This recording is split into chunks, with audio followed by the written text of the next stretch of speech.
ಎಲ್ಲರಿಗೂ ನಮಸ್ಕಾರ.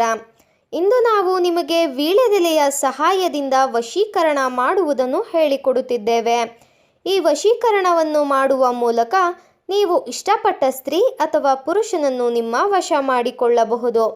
ಈ ತಂತ್ರ ಮಾಡುವುದು ಹೇಗೆ ಎಂದು ತಿಳಿದುಕೊಳ್ಳುವ ಮೊದಲು ತಪ್ಪದೇ ವಿಡಿಯೋವನ್ನು ಲೈಕ್ ಮಾಡಿ.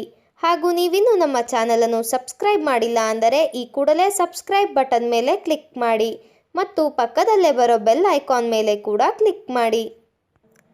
ಈ ಒಂದು ತಂತ್ರವನ್ನು ಮಾಡುವುದಕ್ಕೆ ಪ್ಲೇನ್ ವೈಟ್ ಪೇಪರ್ ಹಾಗೂ 2 ವೀಳ್ಯದೆಲೆ, ಸ್ವಲ್ಪ ಕುಂಕುಮ ಬೇಕಾಗುತ್ತದೆ. ಮೊದಲಿಗೆ 1 ವೀಳ್ಯದೆಲೆಯ ಮೇಲೆ ನೀವು ಯಾರನ್ನ ವಶೀಕರಣ ಮಾಡಬೇಕು ಅಂತ ಇರ್ತೀರಾ ಅವರ ಹೆಸರನ್ನು ಬರೆಯಬೇಕು. ಅದರ ಜೊತೆಗೆ ಮಧ್ಯಭಾಗದಲ್ಲಿ ಸ್ವಸ್ತಿಕ್ ಚಿಹ್ನೆಯನ್ನು ಸಹ ಬರೆಯಬೇಕು. ನಂತರ ಮತ್ತೊಂದು ಎಲೆಯ ಮೇಲೆ ನಿಮ್ಮ ಹೆಸರು ಹಾಗೂ ಸ್ವಸ್ತಿಕ್ ಚಿಹ್ನೆಯನ್ನು ಸಹ ಬರೆಯಬೇಕು. ನಂತರ 2 ಏಲಕ್ಕಿಯನ್ನು 1 ವೀಳ್ಯದೆಲೆಯ ಮೇಲೆ ಇಡಬೇಕು. ಅದಾದ ನಂತರ ಇನ್ನೆರಡು ಏಲಕ್ಕಿಯನ್ನು ಮತ್ತೊಂದು ವೀಳ್ಯದೆಲೆಯ ಮೇಲೆ ಇಡಬೇಕು. ನಂತರ 2 ಎಲೆಗಳಿಗೂ ಸಹ ಸ್ವಲ್ಪ ಕುಂಕುಮದ ಅರ್ಚನೆಯನ್ನು ಸಹ ಮಾಡಬೇಕು. ಅದಾದ ಬಳಿಕ 1 ಎಲೆಯ ಮೇಲೆ ನಿಮ್ಮ ಚಿತ್ರ ಹಾಗೂ ಮತ್ತೊಂದು ಎಲೆಯ ಮೇಲೆ ನೀವು ಯಾರನ್ನ ವಶೀಕರಣ ಮಾಡಿಕೊಳ್ಳಬೇಕು ಅಂತ ಇರ್ತೀರಾ ಅವರ ಚಿತ್ರವನ್ನು ರಫ್ ಆಗಿ ಬಿಡಿಸಿಕೊಳ್ಳಿ. ಬೇಕಾದರೆ ನೀವು ಚಿತ್ರವನ್ನು ಒಂದು ಬೊಂಬೆಯ ಆಕಾರದಲ್ಲಿಯೂ ಕೂಡ ಬರೆದುಕೊಳ್ಳಬಹುದು. ಚಿತ್ರವನ್ನು ಬಿಡಿಸಿದ ನಂತರ ನೀವು ಎಲೆಯನ್ನು ಪುಟ್ಟದಾಗಿ ಮಡಚಿ ಕೆಂಪು ಅಥವಾ ಹಳದಿ ದಾರವನ್ನು ಬಳಸಿ ಕಟ್ಟಿಬಿಡಬೇಕು.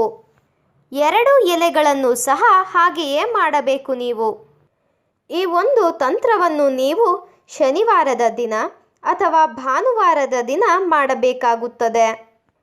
ನಂತರ 2 ಎಲೆಗಳನ್ನು ಒಂದೇ ವೈಟ್ ಪೇಪರ್ನಲ್ಲಿ ಕಟ್ಟಿಬಿಡಬೇಕು. ನಾವು ವಿಡಿಯೋದಲ್ಲಿ ತೋರಿಸುತ್ತಿರುವ ಹಾಗೆಯೇ ಮಾಡಬೇಕು ವೀಕ್ಷಕರೇ. ಈ ರೀತಿಯಾಗಿ ನೀವು ಮಾಡಿದ ನಂತರ ಆ ಎಲೆಯ ಪೇಪರ್ ಗಂಟನ್ನು ನಿರ್ಜನ ಪ್ರದೇಶದಲ್ಲಿ ಅಥವಾ ಹರಿಯುವ ನೀರಿನಲ್ಲಿ ಬಿಟ್ಟು ಬಿಡಬೇಕು. ಬಿಟ್ಟ ನಂತರ ನೀವು ಹಿಂದೆ ತಿರುಗಿ ನೋಡದೆ ಬರಬೇಕು ವೀಕ್ಷಕರೇ. ಈ ತಂತ್ರವನ್ನು ಮಾಡುವುದರಿಂದ ನಿಮಗೆ 100% ರಿಸಲ್ಟ್ ಖಂಡಿತವಾಗಿಯೂ ಸಿಗುತ್ತದೆ. ಈ ವಶೀಕರಣ ತಂತ್ರ ಮಾಡುವುದು ನಿಮಗೆ ಇಷ್ಟ ಆದಲ್ಲಿ ವಿಡಿಯೋವನ್ನು ಲೈಕ್ ಮಾಡಿ, ಶೇರ್ ಮಾಡಿ ಹಾಗೂ ಸಬ್ಸ್ಕ್ರೈಬ್ ಮಾಡಿ. ವಿಡಿಯೋವನ್ನು ನೋಡಿದ ಎಲ್ಲರಿಗೂ ಕೂಡ ಧನ್ಯವಾದಗಳು.